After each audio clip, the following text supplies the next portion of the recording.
neste momento. Capítulo 12, versículo 1 até o verso 9, tá? E antes de nós fazermos essa leitura, eu quero apenas fazer aqui o pano de fundo. Por quê? Porque a partir do capítulo 12 até o final do livro agora, nesses últimos capítulos que restam, o livro de Zacarias, vai haver uma mudança. Que mudança é essa? Do capítulo 9 até o capítulo 11, era um oráculo que havia se levantado para pronunciar algumas promessas para o povo de Deus. Nós vimos que desde a saída do povo da Babilônia e nesse processo de restauração do povo ali em Jerusalém, as pessoas passaram por um processo árduo de restauração de suas vidas, né, de sua comunhão com Deus, né, de abandonar as velhas prioridades que eles haviam adotado para retomar a reconstrução do templo, de restaurar a comunhão, o culto ao Senhor. Nós vimos tudo isso até aqui. E diante desse arrependimento e dessa restauração espiritual que o povo estava experimentando, o profeta Zacarias começa então a pronunciar, a partir do capítulo 9, promessas de bênçãos que Deus haveria de derramar sobre o seu povo. Bênçãos que dizia respeito à terra, que eles haveriam de desfrutar naquele presente momento, e também promessas escatológicas, né, que apontavam para a vinda de um Messias, de um Salvador, né, mais especificamente na figura de um rei. E vimos as três características desse rei até então, né? O rei guerreiro, o rei de paz e o rei salvador. E vimos no capítulo 10 que esse rei, ele demonstraria um cuidado pelo seu povo semelhante a um pastor que cuida de um rebanho. E na mensagem passada, na última mensagem que nós vimos que esse pastor verdadeiro, né, ele viria para o seu rebanho, ele haveria de afugentar os lobos vestidos de pele de ovelha, que eram chamados de falsos pastores, né, que estavam conduzindo o rebanho para um caminho distante da verdade. Esse verdadeiro pastor, ele viria para afugentar esses falsos pastores e iria pastorear o seu rebanho. Mas o que aconteceu quando esse pastor prometido lá atrás, e que muito alegrou o coração do povo em saber que ele viria, mas quando ele na prática chegasse, como é que seria a recepção desse pastor? Ele seria rejeitado, né? Ele veio para os seus e os seus não o receberam. Então, imagine só, naquele momento, quando o povo, ouvindo as palavras de Zacarias, recebendo aquelas promessas a respeito do Messias, do rei, do Salvador que viria, do pastor, do verdadeiro pastor, eles certamente muitos se alegraram. A expectativa deles, até o propósito das promessas era justamente esse: encorajar o povo, animá-los. Aquele povo combalido de 70 anos de cativeiro e de chegar em Jerusalém e ver aquela cidade, aquela terra arrasada, eles precisavam realmente ser animados, encorajados. E a mensagem, a notícia de que esse rei viria no porvir, muito alegrou o povo. Mas quando eles já estavam assim, sabe quando você enche o balão da pessoa lá em cima e depois você vai lá e estoura o balão, né? Aquele povo já estava animado, encorajado, feliz de saber que aquele rei viria, e Zacarias de repente diz: mas quando ele chegar, a recepção dele não vai ser nada boa. As pessoas, né, em vez de reconhecê-lo como o rei prometido, o salvador, o verdadeiro pastor das suas ovelhas, ao invés de reconhecê-lo assim, eles haverão de rejeitá-lo. E eles irão preferir continuar sendo enganadas pelos falsos pastores. Eles vão rejeitar, vão entregar ele para ser morto, né? E aí nós vimos os textos, né, o cumprimento dessas profecias lá em Mateus 26 e Mateus 27, nos versos 12 e 13 do capítulo 11, né? Vimos a traição de Judas, o momento em que esse verdadeiro pastor, de fato, ele foi entregue. Quando encerra aqui o capítulo 11, fica aquela questão, aquela dúvida, né? E agora? Nós estávamos tão felizes, né, tão alegres, empolgados que esse rei ia vir, mas de repente a notícia é que quando ele vier, ele vai ser rejeitado, ele vai ser traído, ele vai ser entregue para ser morto. E o que vai ser de nós, né? Então, nós iniciamos o capítulo 12 agora um novo oráculo. Um novo oráculo, ou seja, uma nova profecia, que não mais agora vai apontar para a primeira vinda desse verdadeiro pastor. Mas agora, a partir do capítulo 12, vai apontar para a segunda vinda desse rei. Zacarias, ele dá um salto na história, a fim de reanimar esse povo que havia se entristecido com a notícia de que esse rei maravilhoso que a nação teria, ao chegar, ele seria rejeitado, traído e entregue para ser morto. Isso, de certa forma, trouxe uma preocupação no coração do povo. O profeta, então, ele vai dar um salto na história. E ele vai dizer, olha, esse rei, ele vai voltar uma segunda vez. Ele vai ter uma segunda vinda no futuro. E essa segunda vinda será diferente da primeira. Na primeira, ele foi rejeitado. Mas na segunda, ele virá em glória. E ele há de manifestar o poder dele sobre a vida do seu povo. Então, a premissa agora, a partir do capítulo 12 até o final, não é mais dizendo respeito à primeira vinda desse pastor, mas agora apontando em direção para a segunda vinda. Então, se eles estavam desanimados, porque a notícia que esse rei maravilhoso que viria seria rejeitado na sua primeira vinda, eles não precisariam se preocupar, porque na segunda vinda, no final dos tempos, será vinda em glória, em poder. E ele será a vinda dele será triunfante. E ele manifestará a glória e o poder dele sobre a vida do seu povo. Ok? Ficou claro aqui? O pano de fundo? Então, antes de nós lermos o capítulo 12, eu quero pedir que você segure com o seu dedinho aí, ou seu marca-texto aí, ou seu marca-página, né, aí da Bíblia, no livro de Zacarias, e nós vamos lá para Apocalipse. Porque o que nós vamos ler agora no capítulo 12 será uma profecia que se cumpriu exatamente ali, ou que se cumprirá, né, na verdade. Apocalipse, capítulo 19. Nós vamos ler do verso 11 até o final do 19.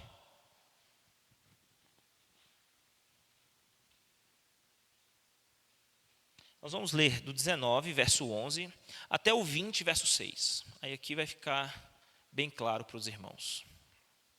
Tá bom? Então vamos lá. Diz assim, você encontrou? Apocalipse 19, verso 11. Nós não vamos fazer aqui uma exegese do texto, porque nós, quando terminarmos os profetas menores, nós vamos fazer a exposição de Apocalipse, tá bom? Mas isso aqui é só mesmo para a gente ter uma clareza em relação à profecia. Olha só o que diz aí. Vi os céus abertos, e diante de mim um cavalo branco, cujo cavaleiro se chama Fiel e Verdadeiro. Ele julga e guerreia com justiça. Seus olhos como chamas de fogo, e a sua cabeça há muitas coroas. E um nome que só ele conhece e ninguém mais. Está vestido com um manto tingido de sangue. E o seu nome é Palavra de Deus. Aqui a gente não precisa nem não é muito segredo para nós, né? Saber quem é. Olhos de chama de fogo significa que ele vê todas as coisas. A chama, a tocha acesa, servia para iluminar e as pessoas enxergarem. Seus olhos de fogo significam que ele enxerga tudo. Sua cabeça há muitas coroas, significa que ele possui todo o poder, todo o domínio e todo o poder, né? Ele reina e governa tudo, com poder e autoridade. Ele está vestido com um manto tingido de sangue, e o seu nome é Palavra de Deus. Então, estamos falando aqui a respeito do próprio rei, né? Jesus Cristo. O exército dos céus o seguiu, vestidos de linho fino, branco, um linho fino, branco e puro, montados em cavalos brancos. De sua boca saía uma espada afiada, com a qual ferirá as nações. Veja só, marque bem isso daí. Ferirá as nações. Ele as governará com seu cetro de ferro. Ele pisa o lagar do vinho com furor da ira de Deus, do Deus Todo-Poderoso. Em seu manto e em sua coxa está escrito este nome: Rei dos Reis e Senhor dos Senhores. Vi um anjo que estava em pé no sol e que clamava em alta voz a todas as aves que voavam por meio do céu. Aqui certamente essas aves são os abutres, né?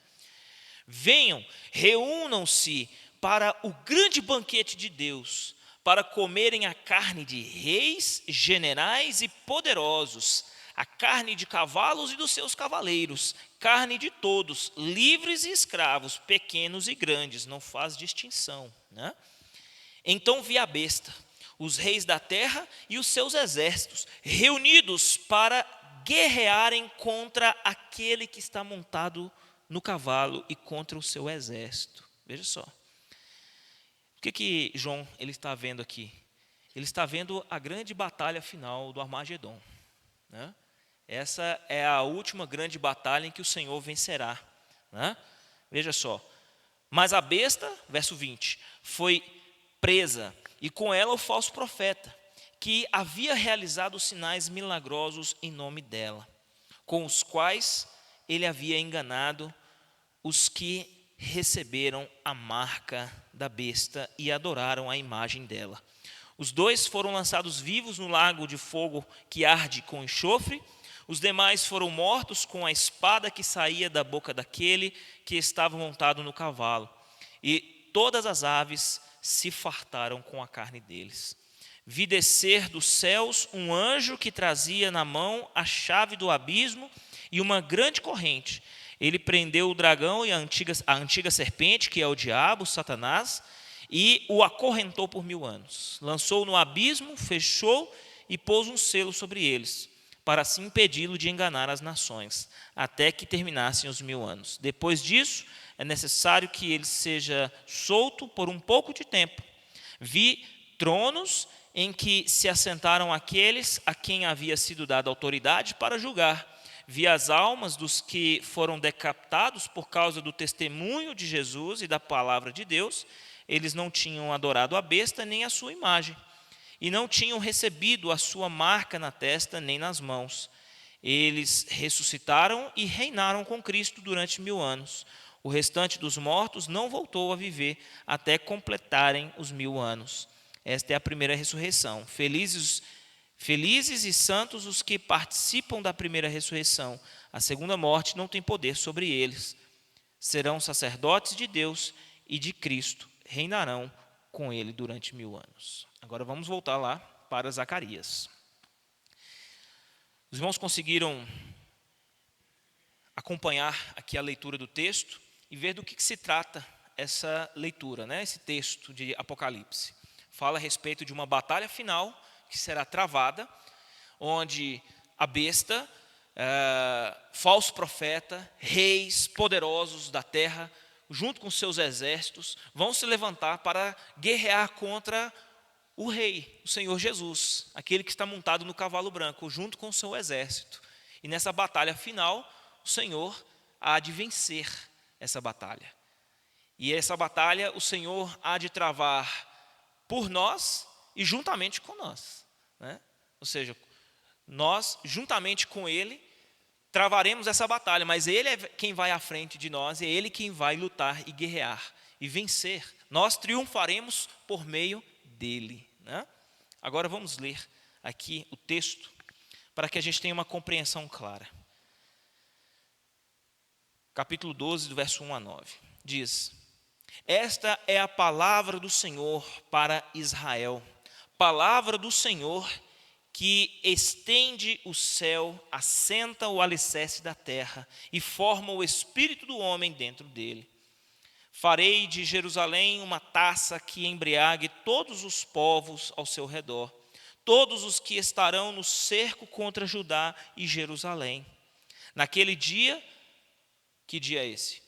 O último dia, no final, né? Quando todas as nações da terra estiverem reunidas para atacá-la, entenda aqui Jerusalém como o povo de Deus, tá? Como a igreja, certo? Então, quando todas as nações da terra, junto com seus reis, os poderosos, se levantarem para atacá-la, o que ele diz que vai fazer? Farei de Jerusalém uma pedra pesada para todas as nações. Todos os que tentarem levantá-la, o que vai acontecer? Eles vão se machucar muito, né? Então veja só isso, né? Essa palavra é uma palavra de salvação, é uma palavra de ânimo, uma palavra de encorajamento, dizendo: olha, embora o rei tão esperado, prometido, o rei salvador, o rei de paz, embora ele venha a ser rejeitado na sua primeira vinda, isso não será o fim. Por meio dessa rejeição, ele vai cumprir a sua missão. E quando ele voltar uma segunda vez, essa será diferente da primeira. Ele virá em glória. Ele virá rodeado do seu exército. E a nação de Jerusalém, ou a cidade de Jerusalém, né, o povo de Deus, aqui representado, Jerusalém representando o povo de Deus, esse povo será guardado e protegido pelo Senhor. E através do que o povo de Deus poderia descansar e confiar, e novamente se animar através dessa profecia. Porque Deus é soberano e poderoso para cumprir a sua palavra. Este princípio deveria nortear a fé e a confiança, a esperança do povo de Deus até o último dia. Embora as circunstâncias no percurso, elas possam muitas vezes querer nos fazer desanimar, né? Muitas vezes nos fazer questionar se realmente vai dar tudo certo, né? A palavra de Deus vai sempre mostrar para nós que Deus, ele é soberano e ele é poderoso, e tudo aquilo que ele promete, ele cumpre fielmente. Ele é o Senhor da história. Ele é o Deus soberano, o Deus que governa o universo. Por isso nós podemos confiar. Por isso nós podemos descansar. Ainda que no percurso hajam situações que nos desanimem, que nos façam duvidar, né? Olha, esta é a palavra do Senhor para Israel. Palavra do Senhor que estende o céu, assenta o alicerce da terra e forma o espírito do homem dentro dele. Quando Deus diz, vou fazer determinada coisa, isso significa o quê? Que ele vai fazer.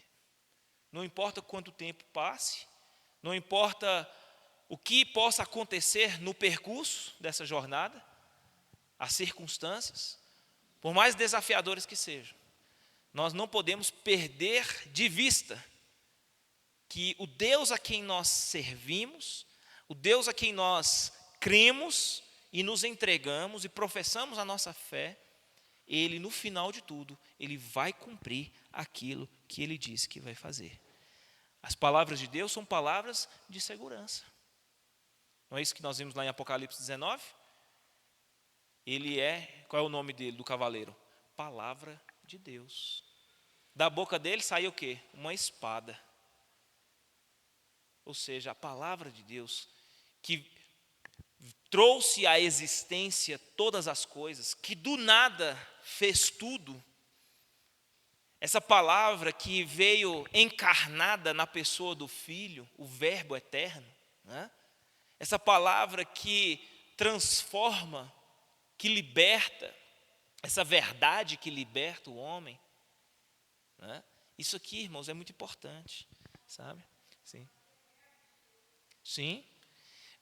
Veja que durante muito tempo, irmãos, alguns movimentos heréticos, né, no meio evangélico, cresceram e influenciaram gerações. Um desses movimentos era o movimento de confissão positiva. O movimento de confissão positiva, o que era? Eles criam que a palavra tinha poder, que a gente tinha que tomar muito cuidado com aquilo que a gente dizia, né? Porque a palavra tem poder. Às vezes você falasse alguma coisa, você fala, toma cuidado com o que você está falando, porque a palavra tem poder. Durante muito tempo, uma geração de crentes cresceu ouvindo isso e acreditaram, foram convencidos de que a nossa palavra, ela tem poder. Irmãos, a nossa palavra ela tem poder. Se eu ordenar esse microfone, que ele saia daqui dessa mesa e caia no chão aqui agora, vocês acham que ele vai fazer isso? Não vai. O que é diferente de muitas vezes as nossas palavras ferirem o coração e a alma de alguém, emocionalmente.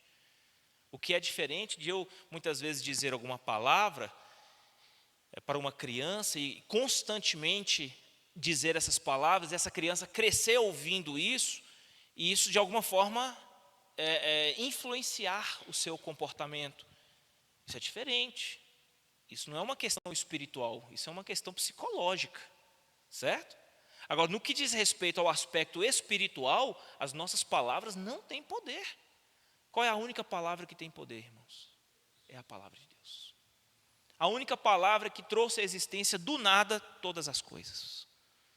É a única palavra que disse a um cego de nascença que enxergasse, um manco se levantasse e andasse.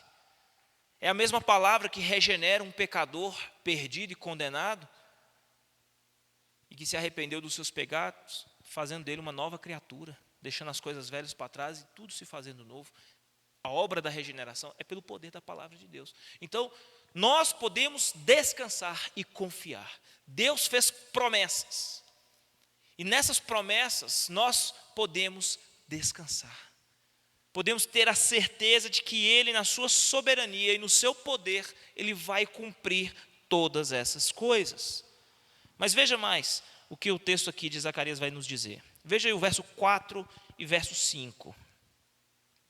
Olha só.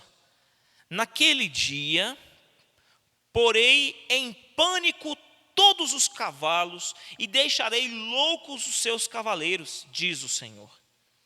Protegerei o povo de Judá, mas cegarei todos os cavalos das nações. Ele está aqui se referindo exatamente àquela batalha final, onde o Senhor Jesus, ele há de sair vencedor, vitorioso.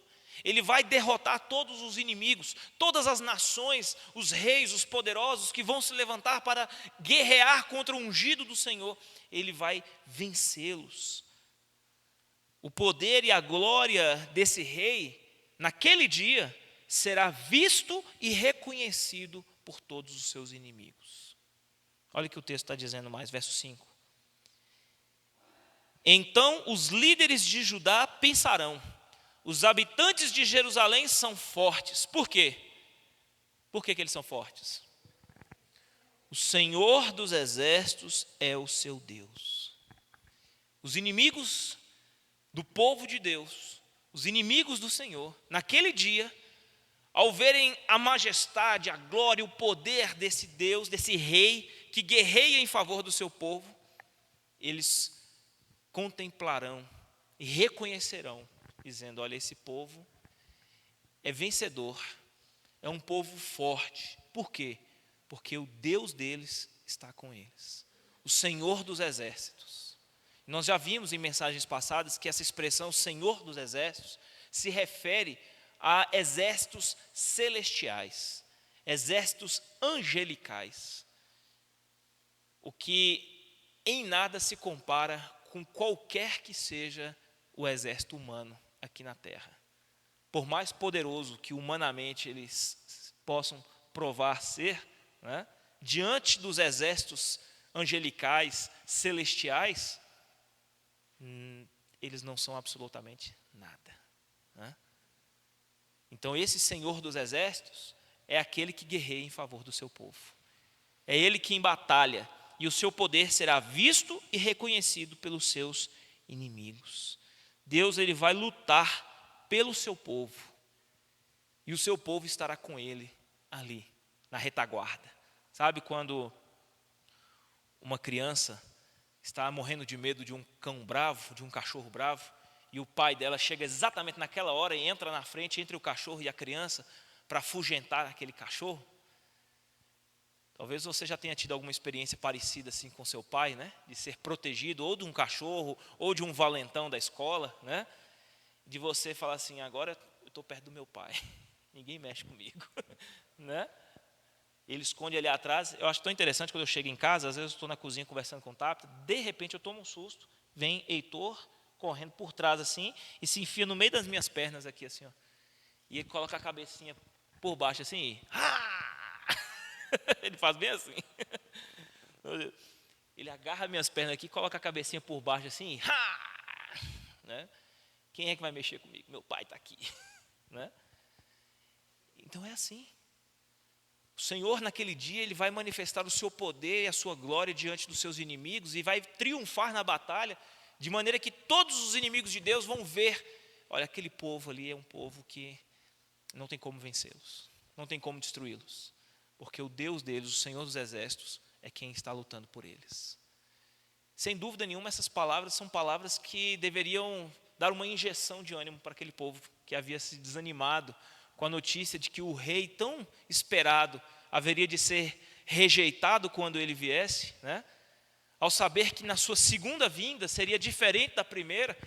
E é interessante porque a maneira como Zacarias está expondo essa segunda vinda e essa batalha final, ela é totalmente diferente do desprezo e da rejeição da primeira vinda. Se nós compararmos o texto que nós estamos lendo aqui, capítulo 12, com aquilo que nós lemos na semana passada, com o valor pífio, insignificante, irrisório que ofereceram por ele, né, pela rejeição e pelo desprezo que tiveram com esse verdadeiro pastor, agora, quem é que vai se levantar contra ele? Quem é que vai menosprezá-lo? Quem é que vai rejeitá-lo? Quem é que vai fazer pouco caso desse rei glorioso e poderoso quando ele se manifestar naquele dia e derrotar todos os inimigos do seu povo? Né? O que mais? Versos 6 e verso 7. Veja só o que o texto vai nos dizer aí. Naquele dia que os líderes de Judá, naqueles dias que os líderes de Judá sejam semelhantes a um braseiro no meio, naquele dia farei que os líderes de Judá sejam semelhantes a um braseiro no meio de um monte de lenha, como uma tocha incandescente entre gravetos. Eles consumirão a direita e a esquerda, todos os povos ao redor. Mas o que vai acontecer com Jerusalém? Permanecerá intacta em seu lugar. Veja só isso. O Senhor salvará primeiro as tendas de Judá, para que a honra da família de Davi e dos habitantes de Jerusalém não seja superior à de Judá. Então, neste momento aqui, queridos, Zacarias, nesta visão que ele está tendo da segunda vinda e dessa batalha final que o rei ele irá travar em favor do seu povo no último dia, ele mostra aqui que Deus, através da sua vitória naquela batalha, fará o seu povo triunfar. Fará o seu povo triunfar. Veja, Apocalipse 19, o versículo 19 do capítulo 19 de Apocalipse, o texto que nós lemos. Vamos dar uma olhada novamente. Olha que interessante.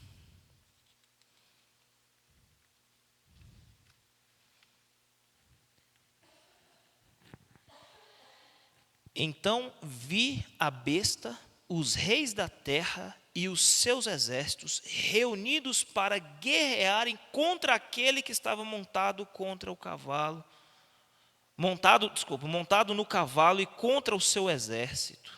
Veja só isso. Agora veja o verso 6 novamente.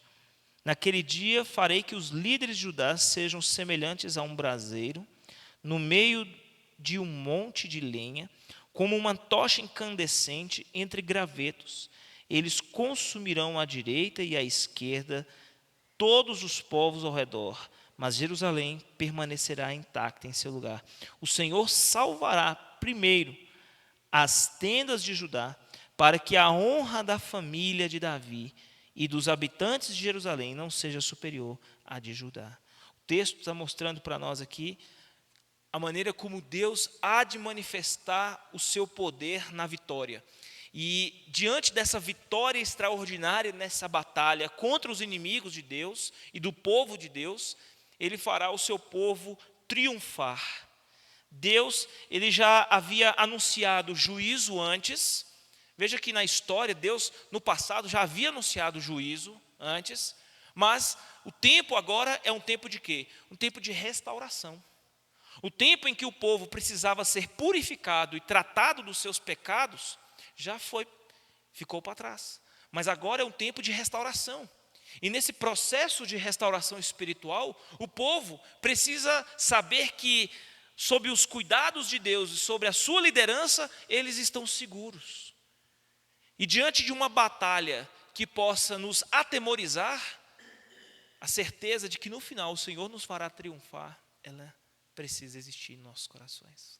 Preciso ter certeza, convicção, de que ainda que essa batalha seja uma batalha dura, uma batalha que nos preocupe, nos deixe ansiosos, quando o Senhor Deus se manifestar e manifestar o seu poder, dar uma demonstração do seu poder e da sua glória diante dos seus inimigos, a vitória final irá nos tranquilizar e nos dar a certeza de que nós, juntamente com Ele, triunfaremos.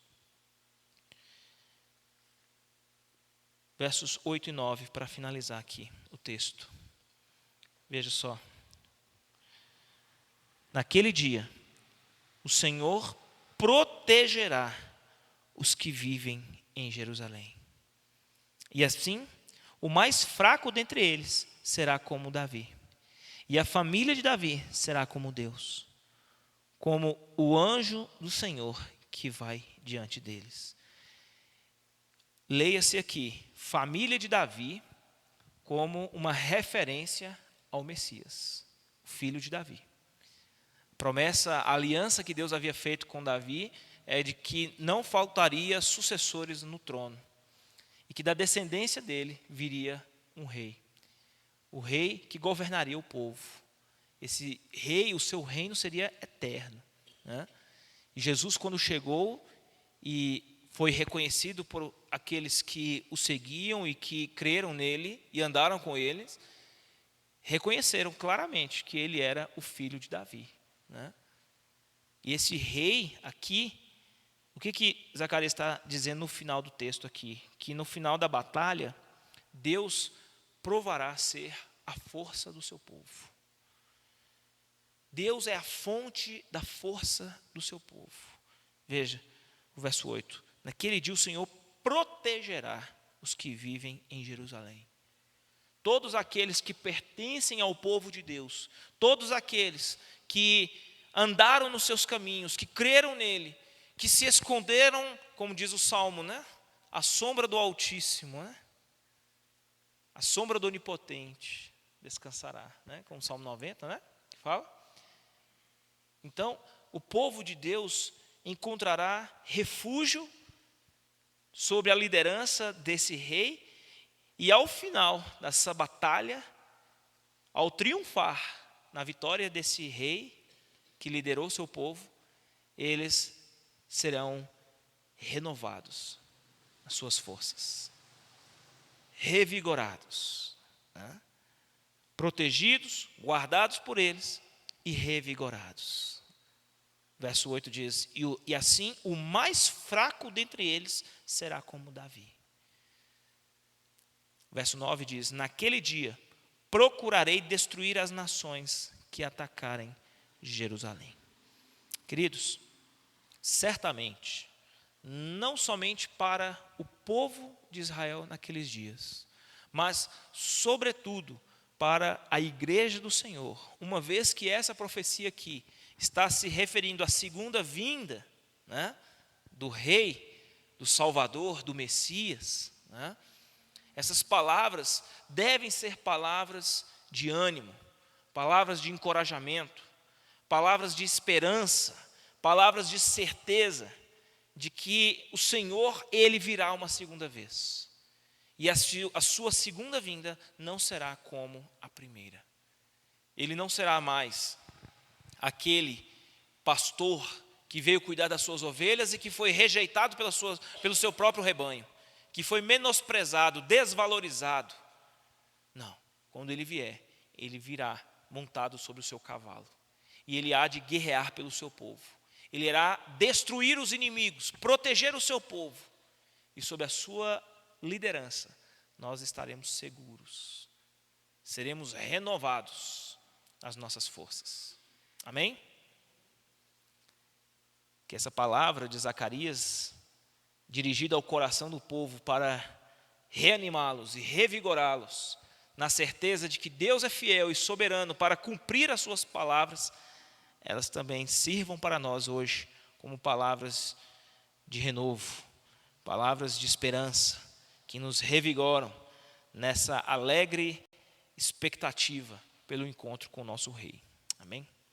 Vamos orar e vamos pedir a Deus que nesse tempo nós não percamos de vista as promessas de Deus.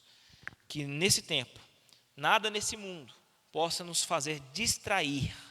Não sejam os falsos pastores, não sejam as heresias, as seduções desse mundo. Existem muitas coisas, irmãos, que nesse percurso, nos últimos dias, entre a primeira vinda do pastor e a segunda vinda do Rei dos Reis, do Senhor dos Senhores, muitas coisas vão se interpor entre nós e Ele, buscando nos fazer desanimar ou nos fazer desistir de esperar. Lembra o que eu falei lá no início do capítulo 10, quando ele disse que o tempo da espera ela é muito perigosa, né? Esperar pelo cumprimento das promessas é algo muito difícil, irmãos.